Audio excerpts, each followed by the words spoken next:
All right, so we just finished wrapping up a day of training here at the facility. So what we're gonna do is I wanna take some time while I'm cleaning up to walk you through deceleration, why it's important, and what we do here to facilitate training deceleration. So one of the things that's important to us is looking at the body and how it goes and absorbs the force. For example, tonight we had some girls doing cleans, and one of our ways to train deceleration is one, in the catch.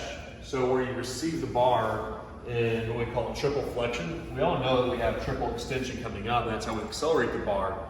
But we also have triple flexion when you receive the bar on your shoulders. Some of us catch high for other reasons, some of us catch low. That's your triple flex position, but that's also utilized as slowing the body down.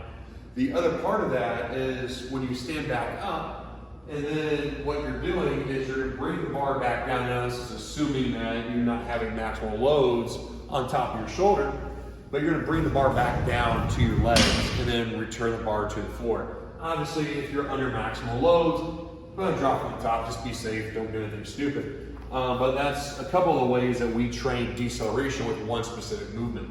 When we get into talking about deceleration from runs, that looks a little bit different, right? When you get into a position where you're coming to a stop, the first thing that's going to strike the ground is going to be the heel of your foot, right? So the next thing that's going to happen is your ankle is going to go into dorsiflexion, then your knees are going to follow into flexion, and then your hips are going to fall into flexion as well, and that's going to continue breaking your body down to slow the movement or stop the movement.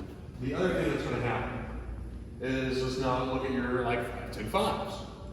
It's a different form of triple flexion, but it's just at a different angle. So when you're coming in, you're cutting to stop, boom, we touch the line, we have flexion, flexion, flexion, flexion, flexion, flexion, now to re-accelerate. You're gonna see circles highlighting the joints, specifically the hip, knees, and ankles, and it's going to demonstrate flexion part of those movements. So the biggest reason why we train flexion and deceleration is so that way we can help reduce injuries.